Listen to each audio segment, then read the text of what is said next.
Hello students, how are you? Hope you all are studying well at home. तो आज हम लोग start करने जा रहे हैं आईएससी क्लास 12 मैथमेटिक्स का chapter number 2, that is the determinants. ये सेकेंड चैप्टर का फर्स्ट वीडियो है। इसमें हम लोग पढ़ेंगे डिटर्मिनेंट्स के बारे में। इसके पहले हम एक्सपेक्ट करते हैं कि you know what is matrices. आप लोग मैट्रिसेस का वीडियो देख चुके हैं, हम एक्सपेक्ट कर रहे हैं और हम लोग उसको आज डिटर्मिनेंट स्टार्ट करेंगे। अब मैट्रिसेस क्या था? Matrices was a array of numbers. अब डिटर्मिनेंट क्या है? To every square matrix A is equal to A I J of order कुछ भी हो n, to every square matrix, only square matrix, a number is associated. मतलब कोई भी square matrix के साथ एक नंबर एसोसिएटेड रहता है, that number is called determinant of the matrix. Okay, अब ये नंबर कैसे निकालते हैं, वो नंबर क्या है इसके समझते हैं। सपोज हम मान लेते हैं एक स्क्वायर मैट्रिक्स, हम पहले 2 इंटू 2 और 3 इंटू 3, यही हम लोग के सिलेबस में है, 2 ऑर्डर, ऑर्डर 2 और ऑर्डर 3। तो ये क्या स्टूडेंट्स, ये एक स्क्वायर मैट्रिक्स है। अब हम अगर ऐसे लिखते हैं तो इसको क्या बोलेंगे? Determinant date A. Date A का मतलब क्या होता है? डिटर्मिनेंट ऑफ ए। इसको मॉड ए मत बोलना, जैसा कि हम लोग पहले पढ़ चुके हैं। Mod, no it is not mod, it is the symbol of det. तो डेट ए का मतलब क्या हो गया? वैल्यू क्या होगा? इस डिटर्मिनेंट को हम, मैट्रिक्स को हम डिटर्मिनेंट में कन्वर्ट कर दिए। अब इसका एक वैल्यू होता है, वो वैल्यू क्या होता है?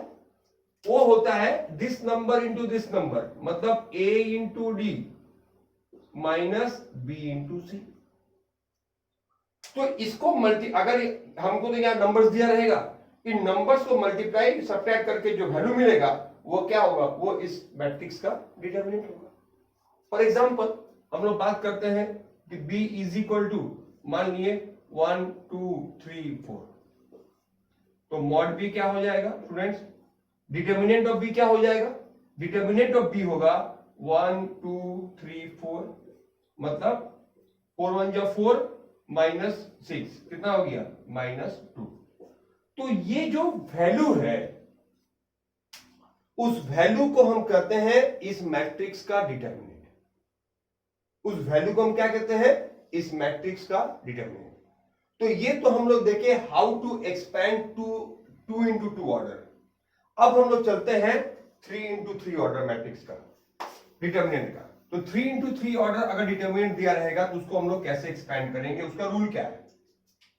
सपोज a इक्वल टू, कोई हम डायरेक्ट डिटर्मिनेंट a ले लेते हैं, कोई भी नंबर है, a11 a12 a13 b11, sorry a21 a22 a23 a31 a32 a33, ये कोई डिटर्मिनेंट है। अब इसका एक्सपेंशन कैसे करेंगे? तो हमको कोई भी एक रो या कॉलम से हमको एक्सपेंड करना है। तो डेटा का वैल्यू क्या होगा? समेशन ऑफ कोई भी रो का ए आई जे -1 का power I plus J, summation of A I J into A I J. अब ये जो स्मॉल ए आई जे है वो क्या हुआ स्टूडेंट्स? वो हो गया इसका वैल्यू, ये एलिमेंट हो गया। ये small A I J element है और कैपिटल ए आई जे उसका कोफैक्टर है। कोफैक्टर मतलब वो जिस रो जिस कॉलम में है उसको हम हटा देते हैं। जैसे सपोज करो, तो इसको हमको क्या करना है?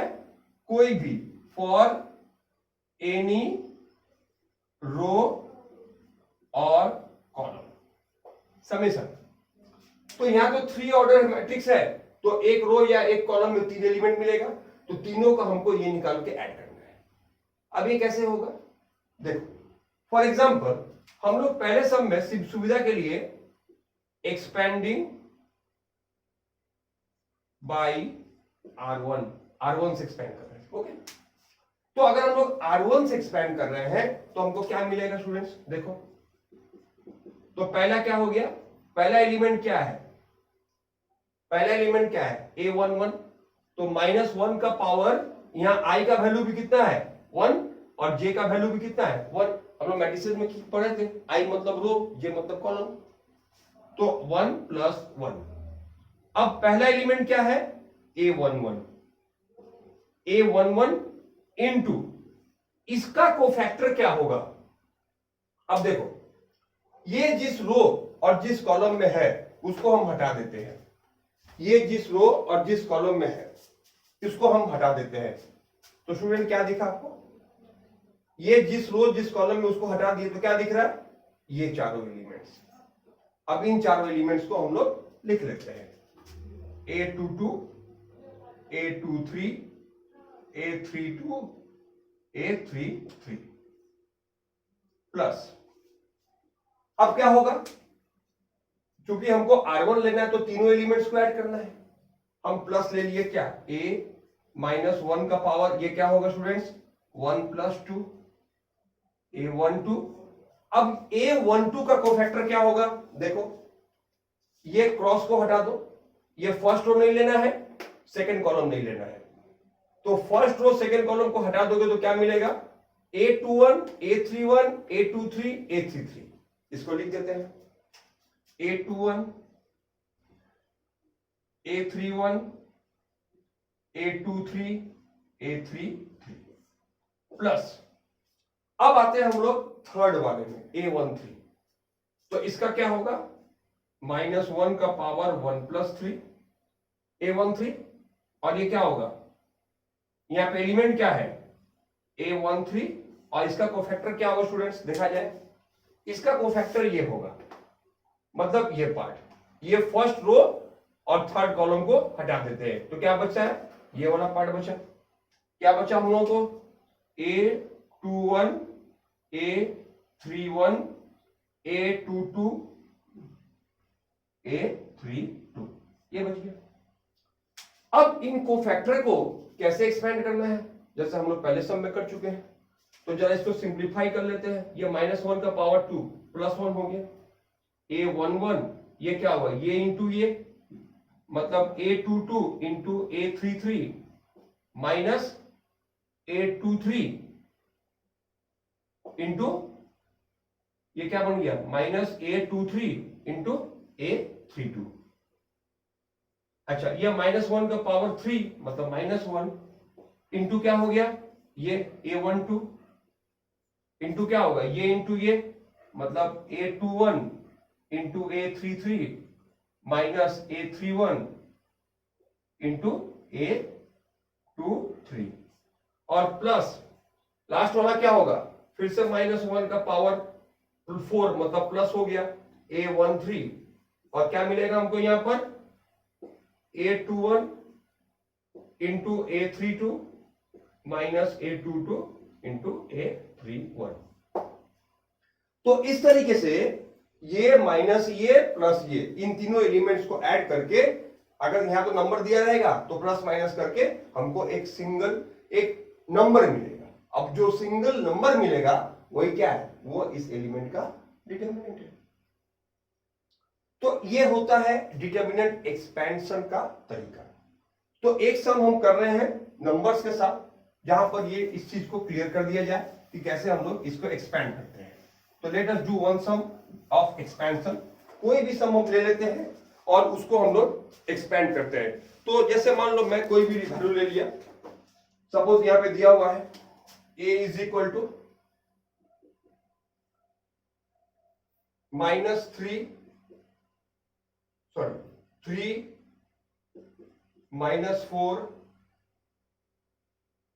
5 1 1 -2 और 2 3 1। बोला कि a इक्वल टू -3 -4 5 1 1 -2 2 3 1। बोला फाइंड डेट ए। अब डेट ए निकालना है, तो डेट ए क्या होगा, det A is equal to 3 minus 4 5 1 1 minus 2 2 3 1। अब हम लोग चलो एक्सपेंडिंग थ्रू R1 से एक्सपेंड कर रहे हैं। तो देखो हम लोग क्या बताए थे, -1 का पावर i प्लस j ना, तो उसका एक शॉर्टकट तरीका याद रखना। मान लो कोई भी डिटरमिनेंट दे दिया तो ये एलिमेंट क्या होगा, ये होगा प्लस, क्योंकि यहां पर इसका वैल्यू क्या होता है, यहां पर रो और कॉलम दोनों सेम होगा A11, तो ये क्या होगा, ये प्लस होगा। ये क्या होगा A22, इवन नंबर, हमको क्या पता है कि -1 का अगर पावर इवन है तो उसका वैल्यू 1 होगा। तो -1 का पावर इवन कहां पे होगा, सिर्फ डायगोनल एलिमेंट्स पे। तो डायगोनल एलिमेंट्स कौन कौन है, ये और ऑल्सो ये। तो ये जो डायगोनल एलिमेंट्स है वो क्या होगा, वो प्लस होगा, और ये बाकी जो एलिमेंट्स है 1 2 3 4 बाकी एलिमेंट्स क्या होगा, माइनस होगा। तो इसको अगर हम ऐसे याद रखें, अगर हम R1 को एक्सपैंड कर रहे हैं तो एलिमेंट्स क्या लेंगे, प्लस माइनस प्लस। अगर कोई सब में R2 से एक्सपैंड कर रहे हैं तो क्या लेंगे, माइनस प्लस माइनस। और अगर R3 से एक्सपैंड कर रहे हैं तो फिर से R1 जैसा प्लस माइनस प्लस। तो हम लोग R1 से एक्सपैंड कर रहे हैं तो साइन क्या बन जाएगा, प्लस माइनस प्लस। तो 3 इंटू 3 का कोफैक्टर, तो 3 का कोफैक्टर क्या होगा स्टूडेंट्स, ये होगा 1 3 -2 1 माइनस फॉर्मूला का माइनस इंटू ये जो एलिमेंट दिया हुआ है -4 इंटू, अब -4 का कोफैक्टर क्या होगा 1 2 2 -1 1 2 -2 1 प्लस प्लस है 5 इंटू 5 का कोफैक्टर क्या होगा, अब देखो 5 इस रो इस कॉलम में है, हटा देते हैं तो क्या दिखता है 1 1 2 3 1 1 2 3। अब हम लोग इसको एक्सपैंड करते हैं, 1 minus minus plus 6 plus 4 1 plus 4 plus 5 3 minus 2। Simple. कैसे हुआ, 1 इंटू 1 फॉर्मूला का माइनस, और ये कितना आ रहा है -6, तो माइनस माइनस प्लस हो गया, माइनस माइनस 4 1 प्लस 4 5 3 माइनस 2, तो कितना होगा 7 3 जा 21 प्लस 20, और ये 3 माइनस 2 1 इंटू 5 5, तो इसको ऐड करने से मिलता कितना 46। तो ये सम हम लोग देख लिए हाउ टू एक्सपैंड। अब तुम लोग घर में ट्राई करना, तुम लोग इसको R2 से एक्सपैंड करना, कोई R3 से एक्सपैंड करना, कोई C1 से एक्सपैंड करना, कोई C2 से एक्सपैंड करना, you will see you will get the same value. ये तुम लोग करके देख सकते हो। ओके, अच्छा अब चलते हैं जो वेरी इंपॉर्टेंट है। तो ये अभी तक हम लोग क्या पढ़ रहे थे, अभी तक हम लोग पढ़ रहे थे प्रॉपर्टीज ऑफ डिटर्मिनेंट्स, डिटर्मिनेंट्स के प्रॉपर्टीज के बारे में पढ़ रहे थे। अब हम लोग पढ़ने जा रहे हैं, सॉरी ये हम लोग पढ़ रहे थे एक्सपेंशन ऑफ डिटर्मिनेंट। अब हम लोग पढ़ने जा रहे हैं about the properties of determinant. Okay student, what are the different properties, इसको जब देखा जाए। अब प्रॉपर्टीज में पहला प्रॉपर्टी क्या आता है कि अगर हम कोई भी डिटर्मिनेंट, मान लो मेरे पास कोई डिटर्मिनेंट है A B C D E F P Q R, तो ये A एक डिटर्मिनेंट है। तो अगर हम इसका ट्रांसपोज करें तो क्या मिलेगा, ये ABC कहां चल जाएगा, ऐसे आ जाएगा, ये DEF ऐसे बन जाएगा, तो A डैश का मैट्रिक्स क्या हो जाएगा, A B C D E F P Q R। तो पहला प्रॉपर्टी है कि if the rows and columns are interchange, मतलब जो रोज है उसको कॉलम बना दो, जो रो है उसको कॉलम बना दो, जो रो है उसको कॉलम बना दो, तो the value of determinant remains same. अगर हम रो और कॉलम को इंटरचेंज करते हैं तो भी क्या होता है, द वैल्यू ऑफ डिटर्मिनेंट क्या होता है, वो चेंज नहीं होता है। If all the rows and columns are interchange the value of determinant remains the same. ये हो गया पहला प्रॉपर्टी। अब आते हैं प्रॉपर्टी नंबर 2। प्रॉपर्टी नंबर 2 क्या है कि अगर इफ, प्रॉपर्टी नंबर 2 क्या है कि जैसे मान लो यहां पर, तो यहां पे क्या बोल रहे थे, प्रॉपर्टी क्या है, determinant of A is equal to determinant of A transpose. अब प्रॉपर्टी नंबर 2 क्या है कि अगर हम मान लो मेरे पास एक मैट्रिक्स डिटर्मिनेंट है, इसी में हम समझा दे रहे। अब if two rows or columns are interchange, if two rows or columns are interchange, then the value of determinant will be same but the sign will change. मतलब मान लो ये डिटर्मिनेंट है और हम क्या करते हैं, ये R1 R2 को इंटरचेंज कर दिए, मतलब D E F यहां चला गया, A B C यहां चला गया और P Q R अपनी जगह पे है। तो क्या होगा स्टूडेंट्स, ये एक नया डिटर्मिनेंट बन गया, मान लो इसका नाम B दे दिए, तो B is equal to minus A। तो अगर हम एक्सपैंड करें, जैसा कि हम लोग पहले इसके पहले जस्ट टॉपिक में देख चुके हैं, इसको भी एक्सपैंड करते हैं, इसको भी एक्सपैंड करते हैं, तो अगर इसको एक्सपैंड करने से अगर 50 आ रहा है तो यहां पे क्या आएगा -50, या इसको एक्सपैंड करने से -10 आ रहा है तो यहां पे क्या आएगा +10। तो value will be same, only there will be a change in sign. ये हो गया सेकंड प्रॉपर्टी। अब आते हैं थर्ड प्रॉपर्टी। थर्ड प्रॉपर्टी में क्या बोल रहा है, किसी भी वेरी इंपॉर्टेंट प्रॉपर्टी जो बहुत सब में आएगा काम में, किसी भी रो या एक कॉलम का तीनों एलिमेंट अगर 0 है, मतलब मान लो 0 0 0 A B C D E F, या 0 0 0 A B C D E F। मान लो मेरे पास कोई डिटर्मिनेंट है जिसका रो का तीनों एलिमेंट या कॉलम का तीनों एलिमेंट 0 है, all the 3 elements of the row और column are 0, then the value of the determinant will be also 0। तो उस डिटर्मिनेंट का वैल्यू क्या होगा, वो भी 0 होगा। ओके स्टूडेंट्स, समझ में आ गया। अब आते हैं नेक्स्ट, ये भी बहुत इंपॉर्टेंट है।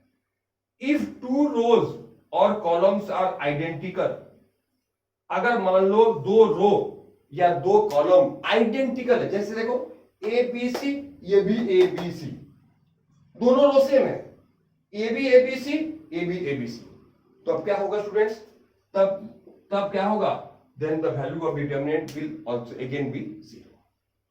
तो डिटर्मिनेंट का वैल्यू 0 कब हो रहा है, या तो तीनों रो एलिमेंट किसी एक रो का या कॉलम का 0 होगा, either if all the 3 elements of row or column are 0, or any 2 rows are identical, then the value of determinant will be what, 0। अब हम लोग जब मैट्रिसेस जो किए थे तो हम लोग कुछ पढ़े थे एलिमेंट्री ट्रांसफॉर्मेशंस, जिसके द्वारा हम लोग इनवर्स निकाले थे। तो हम लोग वहां पे क्या पढ़े थे, there are 6 types of elementary row operation, elementary transformations, 3 row 3 column. तो उसमें एक था कि Ri is equal to Ri plus और माइनस के आर जे। ये आप लोगों को याद होगा, अगर आप इसको मैट्रिसेस का सेकंड वीडियो देखे होंगे तो Ri is equal to Ri plus या माइनस कोई भी स्केलर नंबर Rj। तो ये हो गया प्रॉपर्टी। तो we can apply that property also in the case of determinant.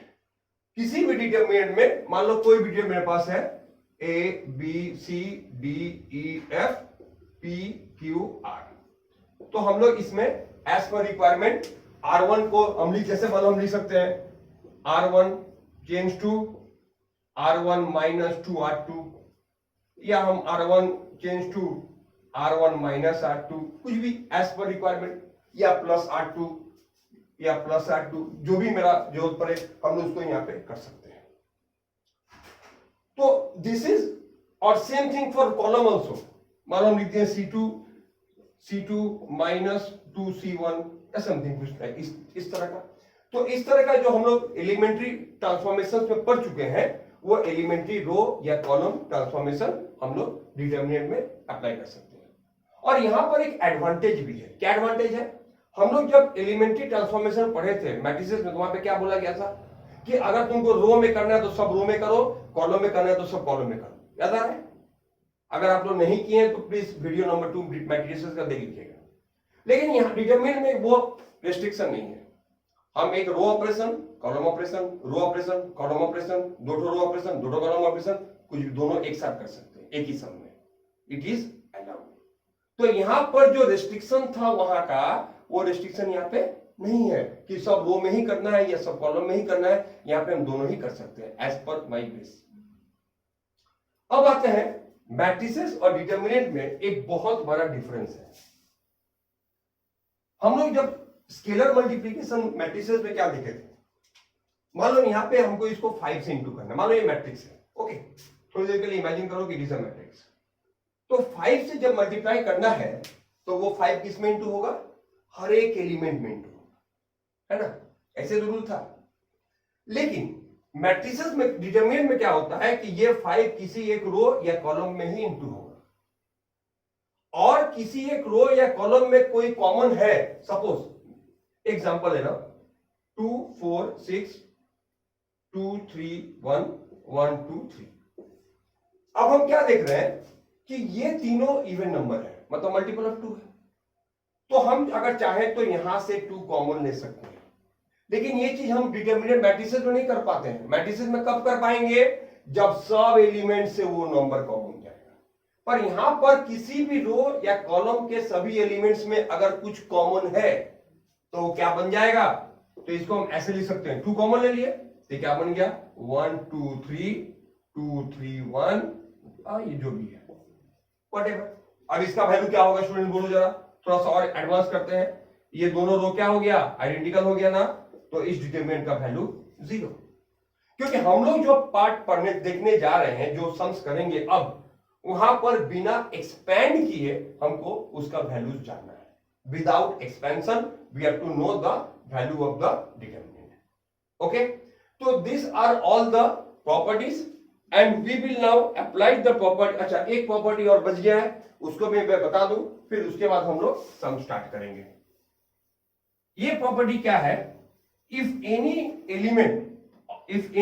Element of row, जैसे मान लो ए बी सी, ये है x plus Y X plus Y, ठीक है, तो इसको मान लो कुछ भी मान लिया, क्या a plus B plus C plus D, और फिर p q r, कुछ भी है, इसको हम कुछ अलग ही ले लेते हैं एलिमेंट्स, चलो सुविधा के लिए, कि x plus Y plus Z और z प्लस कुछ भी y p। अब क्या होगा, ये जो रो है, ये रो क्या है, this row is the sum of 2 elements. तो अगर ऐसा कुछ हो रहा है तो हम इससे 2 डिटरमिनेंट बना सकते हैं। कैसे 2 डिटरमिनेंट बनेगा स्टूडेंट्स, ए बी सी, यहां पे 2 एक साथ लिख दे रहे हैं, P Q R, A B C P Q R. अब क्या हुआ, अब ये R2 का पहला एलिमेंट क्या है, एक्स वाई जेड, तो यहां पे लिख दो एक्स वाई जेड, और दूसरा एलिमेंट क्या है, वाई जेड पी, वो इसमें लिख दो Y plus Y Z P. मतलब, तो what is the property, if the elements of any row or column is a sum of 2 numbers, then we can form 2 determinant। अगर ये तीनों माइनस है तो ये संख्या हो जाएगा, तो माइनस होगा। तो इसके साथ हम लोग प्रॉपर्टीज को समझ लिए हैं। अब हम लोग क्या करेंगे, सम स्टार्ट करने वाले हैं। ओके स्टूडेंट्स, हम लोग अब कुछ सम करने जा रहे हैं। पहला जो सम करने जा रहे हैं, पहला टाइप का, उसमें है without expanding find the value of. 2-3 सम करेंगे इस टॉपिक में। टॉपिक नंबर लिख लो आप लोग, विदाउट एक्सपेंडिंग फाइंड वैल्यू, मतलब वैल्यू दिया है किसका, डिटरमिनेंट का, एक्सपेंड नहीं करना है। जैसे A B C, a plus 2x, b plus 2y और c प्लस 2z, और ये क्या हो गया students, x y z। Okay, अच्छा, अब पूछा कि इसका वैल्यू क्या होगा, तो हम क्या देख रहे हैं, अगर हम यहां पर एक ऑपरेशन करें r2 dash r2 minus r1, तो क्या मिलेगा, R2 माइनस R1, बोलो, तो किसको चेंज करना है, ए बी सी, इन दोनों को सब्ट्रैक्ट करो तो a प्लस 2x माइनस ए क्या मिलेगा स्टूडेंट्स? 2x।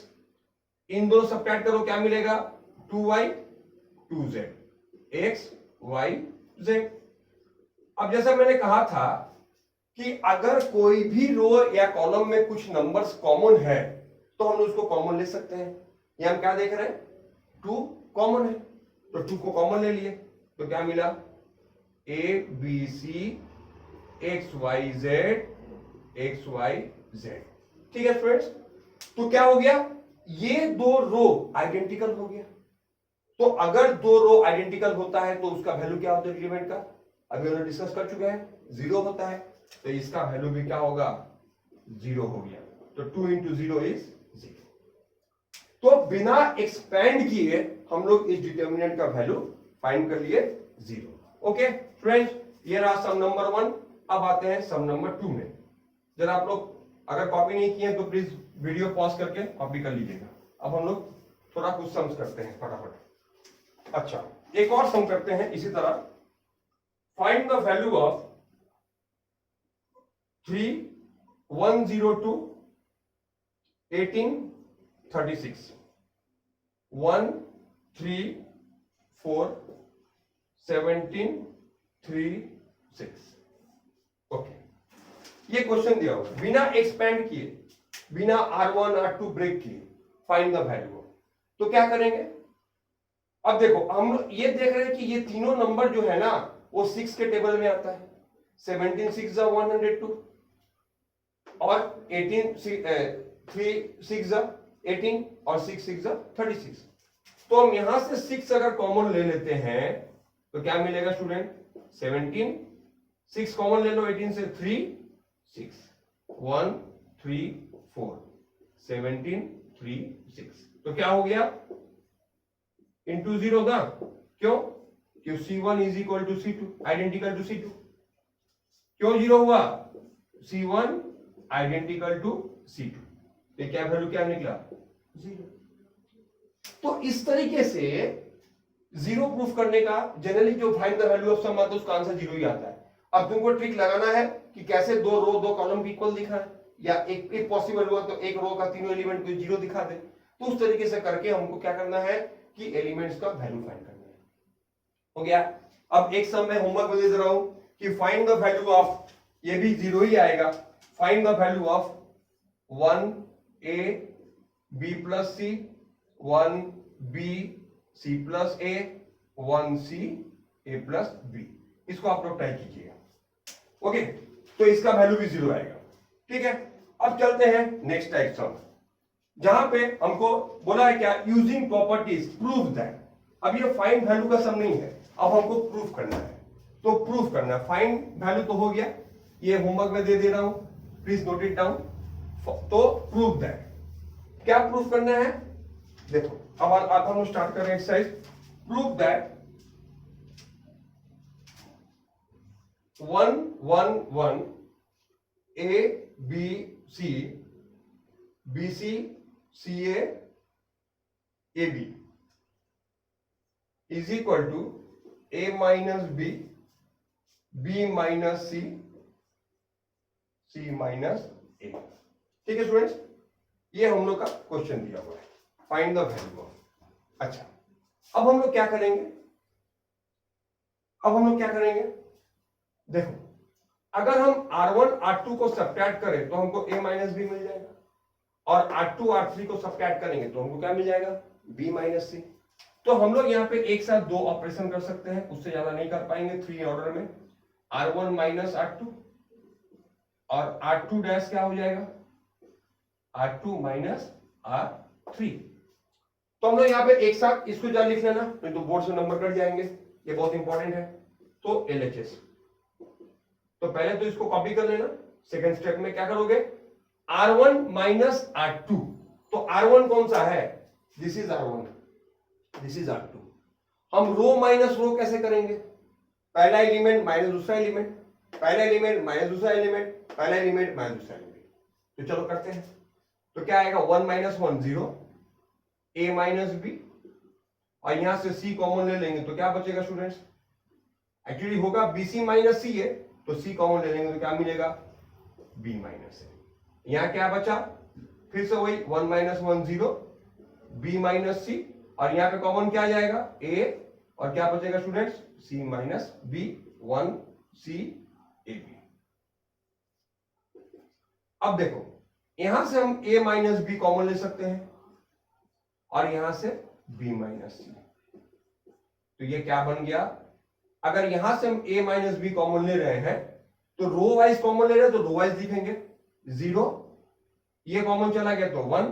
अच्छा, अब जैसा कि हम लोग जानते हैं अच्छी से कि B minus A is equal to minus of A minus B, तो अगर इसको हम समझ ले कि माइनस A माइनस B है, तो माइनस A माइनस B से माइनस कॉमन लेंगे तो क्या बचेगा, -1, अब बाहर में C है तो क्या आ गया, माइनस C। अब यहां पे क्या बचा, B माइनस C कॉमन लिए, 0 1 माइनस A और 1 C A B। ओके, अब होता क्या है कि इस तरह के सम में जब कोई भी रो या कॉलम में 3 जीरो आ जाता है, 2 जीरो आ जाता है, तो क्या करोगे, उसको उसी रो से एक्सपेंड कर दो, क्योंकि जब तुम इसको एक्सपेंड करोगे ना तो ये क्या बन जाएगा, ये बन जाएगा 2 into 2 ऑर्डर डिटरमिनेंट। क्योंकि देखो मान लो हमको C1 से एक्सपेंड कर रहे हैं, तो 0 into कुछ भी 0 हो जाएगा, फिर 0 into कुछ भी 0 हो जाएगा, फिर बचेगा क्या, 1 into 1 का कोफैक्टर। तो इसको हम लोग एक्सपेंडिंग थ्रू C1 क्या होगा, A minus B, B minus C, इसका साइन क्या होता है, क्या बताए थे, प्लस माइनस प्लस, तो ये तो 1 ही होगा। अब 1 का कोफैक्टर क्या है, ये 1 1 माइनस C माइनस A। तो टेंडेंसी मेरा क्या रहता है इस तरह के सम में, हम लोग जब इस तरह का सम करेंगे तो कोशिश करेंगे, इस मान लो ये पहला सम था, यहां पे 3 ठो 1 दिया रहेगा, दिया था, लेकिन जनरली हम लोग क्या करेंगे, क्वेश्चन पहला स्टेप क्या है कि कोई भी रो या कॉलम में तीनों 1 आए, जब 3 1 आ जाएगा तो उससे 2 जीरो बन जाएगा, जब वो 2 जीरो बन जाएगा तो 3 into 3 ऑर्डर क्या बन जाएगा, 2 into 2 ऑर्डर बन जाएगा। जब 2 into 2 ऑर्डर बन जाएगा तो सिंपली हम लोग क्या करेंगे, सिंपली हम लोग इसको क्रॉस मल्टीप्लाई करके वैल्यू पा जाएंगे। तो चलो करते हैं, देखते हैं क्या आता है। तो क्या होगा, माइनस A प्लस C, यानी कि C minus A। Okay, prove हो गया, A minus B, B minus C, C minus A। तो ये हो गया हम लोग का ये सम। अब आते हैं नेक्स्ट सम। ओके, तो ये हो गया हम लोग का सम, प्रूव हो गया होगा। प्लीज आप लोग नहीं लिख पाए तो वीडियो पॉज करके लिख लीजिएगा। अब चलते हैं हम लोग नेक्स्ट सम में, थोड़ा बोर्ड ड्रॉप कर दे। हाँ, अब आते हैं नेक्स्ट सम। नेक्स्ट सम जो हम लोग का है, prove that x plus a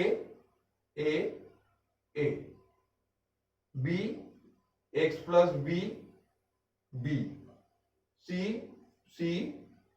x plus c is equal to x square x plus a plus b plus c। Okay okay students, अब देखो करना क्या है, करना कुछ नहीं है, इसको ये प्रूफ करना है। तो पहले देखो x plus a plus b plus c कैसे आएगा, अगर हम इन तीनों को ऐड करें तो x plus a plus b plus c आ जाएगा। तो पहले क्या करना होगा, ये जो C1 है, ये C2 है, ये C3 है, इन तीनों को ऐड करो। किसके जगह पर, C1 के जगह पे, C1 plus C2 plus C3। तो क्या मिला students, x plus a plus b plus c, यहां भी वही आएगा, x plus a plus b plus c, x plus a plus b plus c, और यहां पे क्या मिला, b x plus b b c c x plus c। Okay, खाली चेंज इसको करना था, सिर्फ C1 को चेंज करना था, सिर्फ C1 को चेंज करना था। अब तो एक चीज तो क्लियर हो गया ना कि ये तीनों सेम हो गए, भले यहां पे अलग था पर ऐड करने से क्या होगा, तीनों सेम हो गया। तो जब तीनों सेम हो गया तो हम लोग क्या करेंगे, x plus a plus b plus c common ले लेंगे, तो बचा क्या, 1 1 1, b x plus b B C C X plus C. तो देखो जो मैं आप लोगों को थोड़ी देर पहले बता रहा था कि इस सम में हम लोग का क्या करना है, हम लोग को क्या करना वो लाना है। तो ये 3 1 आ गया। अब इस 3 1 से हमको 2 0 लाना होगा। कैसे लाएंगे? अगर 1 रो कॉलम में है तो हमको रो ऑपरेशन करना होगा। R2 dash R2 minus R1 R3 dash R3 minus R1। Okay, तो what is the operation? R2 dash R2 minus R1 R3 dash R3 minus R1। Okay, let's do it. x plus a plus b plus c। तो R1 को तो कुछ नहीं change करना है, R1 हम लिख दिए। अब R2 क्या है? R2 माइनस R1, माने ये माइनस ये, तो ये दोनों को सब्ट्रैक्ट करना है। तो 1 माइनस 1 क्या होगा स्टूडेंट्स? 0। यहां पे क्या मिलेगा? x 0 0 0, और यहां पे क्या मिलेगा? यहां पे मिलेगा x। तो हो गया ना, 3 0 2 0 आ गया। तो 2 0 जब आ गया तो क्या करेंगे? जब 2 0 आ जा रहा है तो हमको अभी लाना क्या है? X square. तो अब इसको हम C1 से एक्सपेंड कर दे रहे हैं। तो एक्सपेंडिंग थ्रू C1 क्या मिलेगा? x plus a plus b plus c। क्या आएगा? यहां तो 1 है, पॉजिटिव नंबर पहला 1 होता है, पहला नंबर पॉजिटिव होता है। 1 इंटू x 0 0 x, तो ये क्या मिला? X square. तो x plus a plus b plus c, अगर इसको एक्सपेंड करोगे तो क्या मिलेगा? एक्स स्क्वायर माइनस 0, मतलब क्या होता है? X square. तो आ गया x square plus a plus b plus c। तो इस वीडियो में हम लोग इसी अभी तक जितना सम्स किए हैं, ये जो बेसिक हम लोग प्रॉपर्टीज पढ़े हैं और बहुत कम सम कर पाए हैं। बहुत जल्दी हम लोग आपको एक और वीडियो मिलेगा जहां पर हम लोग कुछ और टिपिकल सम्स करेंगे। Okay, till then have a nice day.